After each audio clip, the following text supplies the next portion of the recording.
कि कोई दीवाना कहता है। बाबा अरे दाद देनी है, खाज नहीं देनी है। सुनेगा, मस्ती के साथ सुनेगा। इसका वॉल्यूम बढ़ा दो भाई, मेरा कम है। कि कोई दीवाना कहता है, कोई पागल समझता है। नौजवान दोस्त मेरा साथ दें। मैं समझ गया कि तुम हो। कोई दीवाना कहता है, कोई पागल समझता है, मगर धरती की बेचैनी को बस बादल समझता है। मगर धरती की बेचैनी को बस बादल समझता है। मैं तुझसे दूर कैसा हूं, तू मुझसे दूर कैसी है। अब दिल धड़के तो उसे तालियों में बदलना। मैं तुझसे दूर कैसा हूं, तू मुझसे दूर कैसी है। ये तेरा दिल समझता है या मेरा दिल समझता है। ये तेरा दिल, ये इस बार के सेमेस्टर में आने वाली है। कि मोहब्बत एक एहसासों की पावन सी कहानी है। बहुत अच्छे। तुम यहाँ थे? मैं तो तुम्हें आगरा में ढूंढ रहा था। कि मोहब्बत एक एहसासों की पावन सी कहानी है।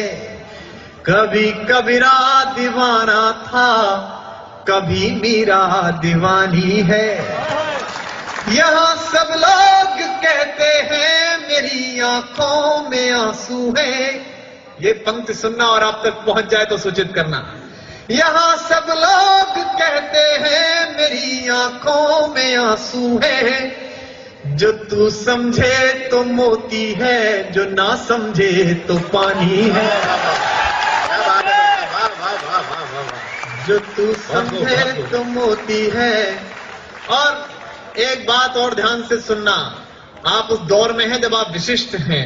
जीवन को इस तरह जीना कि कोई मिले कभी तो खुद से नजर मिला सको। गालिब ने कहा, यह गालिब का शहर है दिल्ली, किसी से मिलने पर शेर सुनना बड़े शायर का। मत पूछ के क्या हाल है मेरा तेरे आगे, मत पूछ के क्या हाल है। मैं आरईसी में पढ़ता था, एक सेमेस्टर छोड़कर भाग आया और यहाँ पढ़ा रहा हूं क्योंकि मुझे लगा it's better to be a good poet than a bad engineer. अब तो मैं अपना ही भविष्य बिगाड़ रहा हूं, तो अब तो मैं देश का बिगाड़ रहा होता। तब पंक्ति पढ़ता हूं। गालिब ने कहा, मत पूछ के क्या हाल है मेरा तेरे आगे, तू देख के क्या रंग है तेरा मेरे आगे। क्या बात। तब पंक्तियां सुनना कि समंदर पीर का अंदर है लेकिन रो नहीं सकता। लड़कों की खास बात चाहिए मुझे इस पर। समंदर पीर का अंदर है लेकिन रो नहीं सकता। ये आंसू प्यार का मोती है, इसको खो नहीं सकता। क्या बात है। वाह वाह वाह। ये आंसू प्यार का मोती है, इसको खो नहीं सकता। मेरी चाहत को दुल्हन तू बना लेना, मगर सुन ले। और जो खुददार लोग हैं उनकी तालियां लहरती दिखाई दें। मेरी चाहत को अपना तू बना लेना, मगर सुन ले। जो मेरा हो नहीं पाया वो तेरा हो नहीं पाया। जो मेरा हो नहीं पाया। और एक मुक्तक और सुनिए, इसके बाद मैं कविता पढ़ता हूं। प्रेम में, जैसा गजेंद्र सोलंकी ने बताया, भारत बड़ा हिपोक्रेट देश है। प्रेम हिंदुस्तान में एक ऐसा विषय जिसमें केवल थ्योरी की क्लास चलती है। मैं आपको 4 पंक्तियां पढ़ा दूं, सुनिएगा 4 पंक्तियां। और ये बिल्कुल मस्ती की पंक्तियां हैं।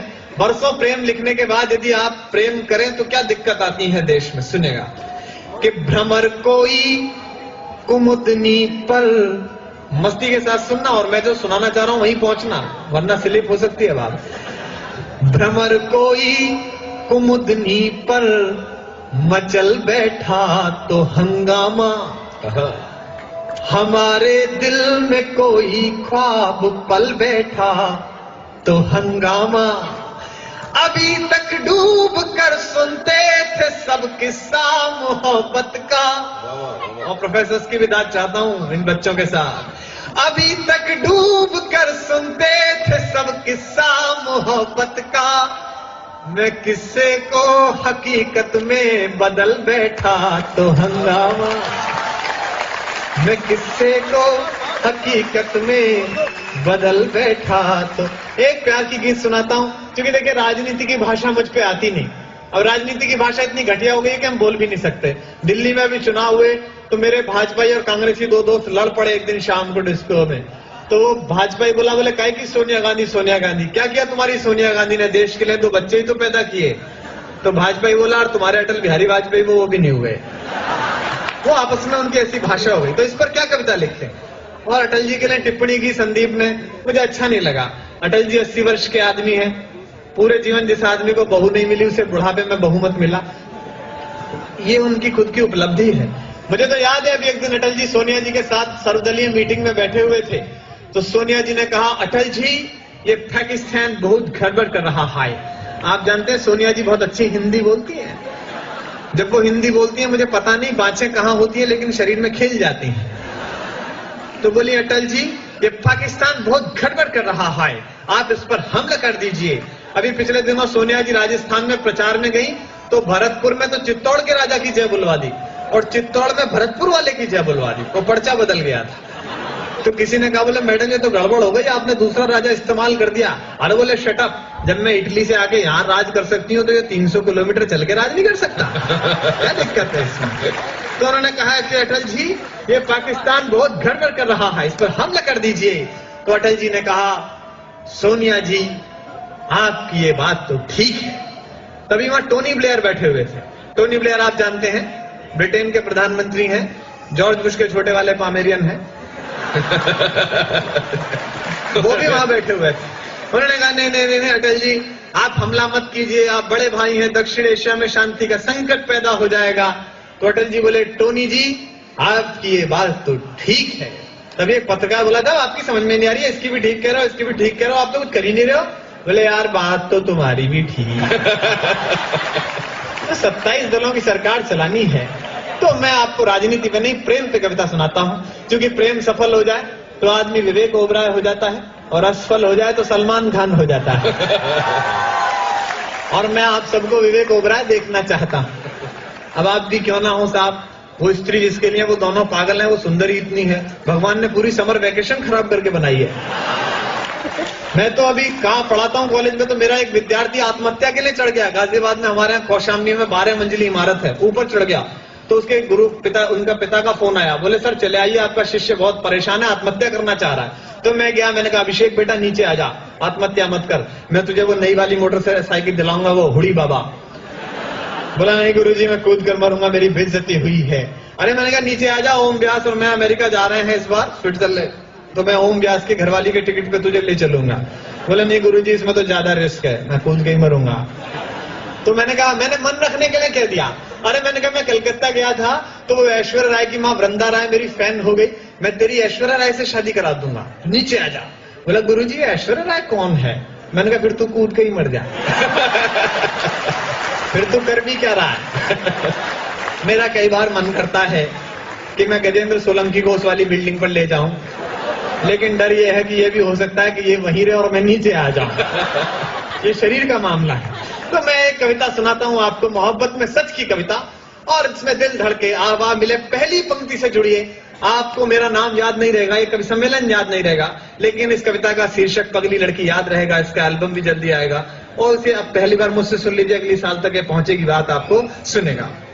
मावस की काली रातों में दिल का दरवाजा खुलता है। ये ऐसे जैसे मैं आपके बारे में बात कर रहा हूं, चाहे T5 में रहते हो चाहे बॉय हॉस्टल में रहते हो। मावस की काली रातों में दिल का दरवाजा खुलता है, जब दर्द की प्याली रातों में गम आंसू के संग घुलता है, जब पिछवाड़े के कमरे में हम निपट अकेले होते हैं, अकेले होते हैं। मुरारी बापू की कथा की तरह मत सुनना, आह वाह करते रहना। जब पिछवाड़े के कमरे में हम निपट अकेले होते हैं, अकेले होते हैं, जब घड़ियां टिक टिक चलती हैं, सब सोते हैं, हम रोते हैं। जब घड़ियां टिक टिक चलती हैं, सब सोते हैं, हम रोते हैं। जब बार बार दोहराने से सारी यादें चुक जाती हैं, जब ऊंच नीच समझाने में माथे की नस दुख जाती हैं। पंक्तियां सुनना और अगली दो पंक्तियों पर जितने भी लोग हों सबके हाथ खुलते हुए देखना चाहता हूं। जब ऊंच नीच समझाने में माथे की नस दुख जाती है, तब एक पगली लड़की के बिन, तब एक पगली लड़की के बिन जीना गद्दारी लगता है, और उस पगली लड़की के बिन मरना भी भारी लगता है। मावस की काली रातों में दिल का दरवाजा खुलता है, जब दर्द की प्याली रातों में कि कोई दीवाना कहता